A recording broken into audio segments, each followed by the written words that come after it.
అందరికీ నమస్కారం. వర్షం వస్తుంది, తొందరగా మిగియాలా? ఏమయ్యా, మనం ఆడ పని చేస్తున్నాం, వర్షంలో బ్రేక్ డౌన్ చేస్తున్నావా? పాములతో సవాసం చేస్తున్నావా? రెయింబోలు పని చేస్తున్నావా? మరి ఎల్లప్పుడూ పని పని పని అని బతుకుతున్న మన జీవితాలు చీకట్లో ఉంటే ఈరోజు మన జీవితాల్లో వెలుగులు నింపుకోవడానికి ఈరోజు ఈ మహాధర్నా సభ ఇక్కడ ఏర్పాటు చేయడం జరిగింది. నభూతో నా భవిష్యత్. విశాఖపట్నం ఒక సముద్రం అయితే సముద్రం లేకుండానే తిరుపతిలో సునామీ లాగా వచ్చారు జనం. మరి ఇక్కడ కూడా సునామీని మించిన జనం వచ్చారు. 2 నిమిషాలు నాకు అవకాశం ఇస్తారా? బ్రేక్ డౌన్ లో పోవాలనా? లేదు, ఆగండి ఒక్క నిమిషం. మీ జీవితాలు వెలుగు నింపాలంటే తుదకంటూ పోరాటం చేసి ప్రతి ఒక్కరి సమస్య పరిష్కారమైనంత వరకు వెనకడుగు వేస్తే నిన్ను నువ్వే ఊరేసుకున్నట్లే అని అంత దారుణమైన పరిస్థితిలో ఉన్నాం. బాగా గమనించండి ఒక్క విషయం. ఏపీఎస్సీబీ 1999లో ఉన్నప్పుడు ఉన్నటువంటి చట్టాలను మాత్రమే మనం అడుగుతా ఉన్నాం. యాజమాన్యాలు ట్రైపార్టీ పేరుతో సంఘాలతోటి ఒప్పందాలు చేసుకుని ఉన్నటువంటి సంఘాల పేరుతో చట్టాలను చేసుకున్నటువంటి చట్టాలను అమలు చేయండి అంటే చట్టాలను అమలు చేయమంటాం. ఈనాటి ప్రభుత్వం ఆనాడు విజన్ 2020 పేరుతో చెప్పిందా?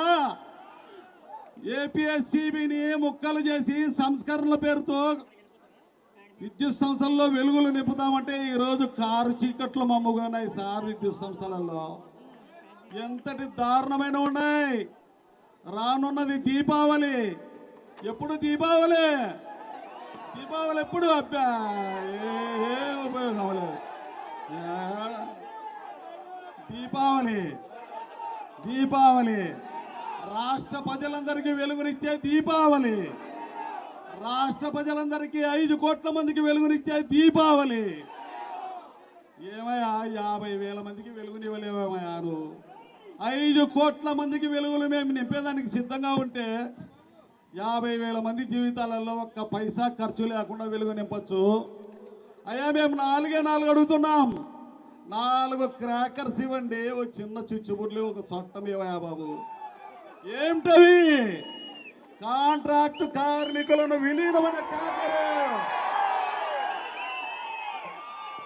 కావాలన్నా వద్దా?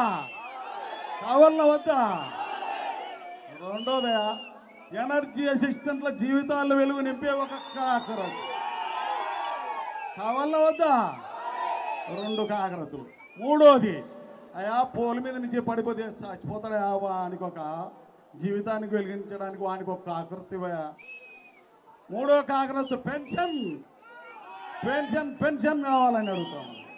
4వది, అందరి కుటుంబాలలో వెలుగు నింపే ఆశాదీపం ఆరోగ్యం ఇవ్వాలయా అని అడుగుతున్నాం. ఆరోగ్య పథకం ఒకటి అడుగుతున్నాం. అన్ని కలిపినటువంటి 30 సంవత్సరాలు చిచ్చుముడ్లు లాంటివి చిన్నవి, ఒక్క పైసా ఖర్చు లేకుండా. ఇప్పుడు మేము తినేది పేపర్లలో తింటున్నాము, అది కంచాలలో పెట్టవా? ₹1 ఖర్చు కాదు. అరే కంచాలలో పెట్టి గవర్నమెంట్ అని చెప్తా ఉన్నాం. ఇదే గవర్నమెంట్ ఆలోచన చేయాలి. ₹1 ఖర్చు లేకుండా 50,000 కుటుంబాలలో ఈ దీపావళికి వెలుగు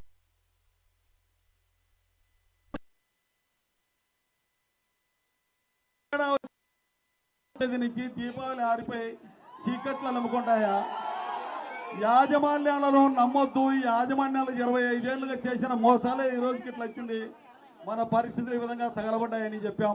కాబట్టి దయచేసి ఉద్యమంలో మీరంతా కడవంతకు పోరాటి ఉద్యమాన్ని విజయవంతం చేయాలని కోరుకుంటూ విద్యుత్ ఉద్యోగుల జేఏసీ, విద్యుత్ ఉద్యోగుల జేఏసీ, విద్యుత్ ఉద్యోగుల న్యాయమైన డిమాండ్లను వెంటనే జై హింద్.